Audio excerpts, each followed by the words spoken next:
A buzzing computer lab, bulky monitors glowing in a dimly lit room. It's February 7th, 2000. On one of the CRT screens, the homepage of Yahoo freezes, then flickers, then crashes. Cut to confused engineers at Yahoo headquarters in Silicon Valley staring at blank dashboards. In the year 2000, Yahoo was the king of the internet. Bigger than Google, bigger than anyone. And on a regular Monday morning, that kingdom crumbled. Yahoo is under attack, experiencing a massive outage. CNN, eBay, Amazon, also unreachable. Phone lines jammed, stock tickers panicking, security agencies in crisis mode. A teenager, hood up, headphones on, leans back from a keyboard. On his screen, a blinking terminal reads. It wasn't a nation. It wasn't a cyber army. It was one 15-year-old kid who took down the internet's giants. They called him Mafiaboy. A snowy street in Montreal, Canada. The camera glides past row houses until it zooms into a dim bedroom, lit only by the soft blue glow of a computer screen. His real name? Michael Kels, just 15 years old. A high school student by day, cyber menace by night. Fingers tapping rapidly.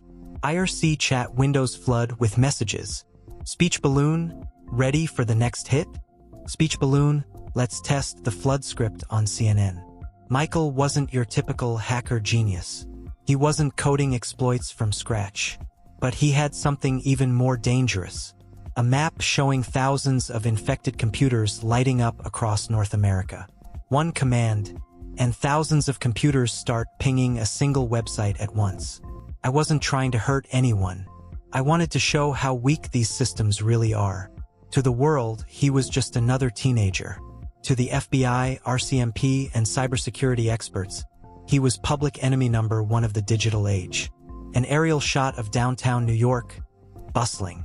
Suddenly, the screen glitches. Cut to a Yahoo office. People rushing, servers blinking red. On February 7th, 2000, without warning, the world's #1 website, Yahoo, vanished from the internet. 1 million requests per second flood in. The website chokes. Crashes. The weapon? A distributed denial-of-service attack, DDoS for short. Thousands of computers hijacked, flooding servers with fake traffic, overwhelming them, shutting them down. Major websites paralyzed. FBI launches cyberterrorism investigation. A kid may be behind the internet's worst attack. In a single week, Mafiaboy caused an estimated $1.7 billion in damages. The internet's illusion of security? Shattered. Dimly lit FBI cybercrime unit. A wall-sized map of the US is pinned with red dots and fiber lines. Agents huddle around a monitor showing live DDoS logs. The attacks were so massive, the White House was briefed. National security was now at stake. The president demands answers. Who's behind the cyberstorm paralyzing the digital economy? A Canadian officer picks up the phone. We're seeing unusual spikes in outbound traffic, all leading back to IP addresses here. In Quebec, FBI agent typing, trace route origin, RCMP pulling records from local ISPs.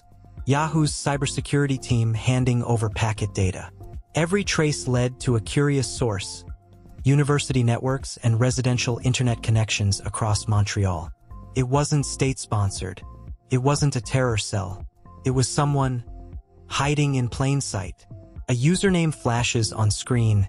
Mafiaboy. He boasted on hacker forums, claimed responsibility, and left just enough clues behind. A typical suburban Montreal neighborhood. Morning sunlight filters through snow-covered rooftops. Kids walk to school. The camera pans to an average two-story house. Behind the digital carnage, behind the billion-dollar losses, was no criminal syndicate, no nation-state actor, just a teenager.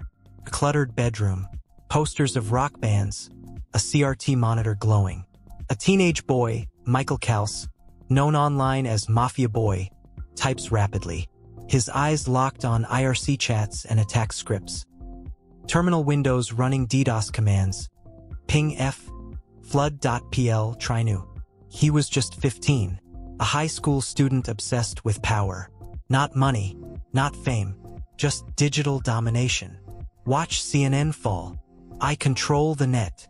Using a botnet of hijacked university servers, he unleashed some of the most crippling DDoS attacks the internet had ever seen.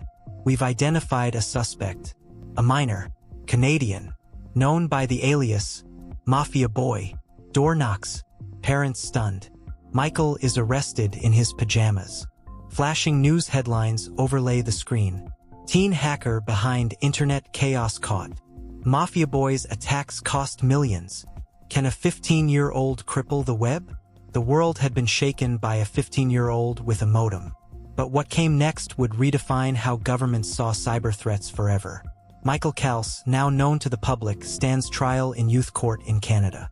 His expression, emotionless, detached.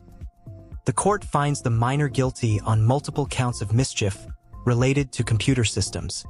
Mafiaboy was sentenced to 8 months of open custody, restricted internet access, and probation. A slap on the wrist, but the message was loud. Lawmakers debating cybercrime legislation. President Clinton calls for an emergency cybersecurity summit. This is not a prank. It's a national security concern. Mafiaboy's attacks weren't just a crime. They were a wake-up call. One that birthed a generation of cyber defenses, protocols, and paranoia. Back then, I was a kid with too much power and no purpose. Now, I use that knowledge to protect instead of destroy.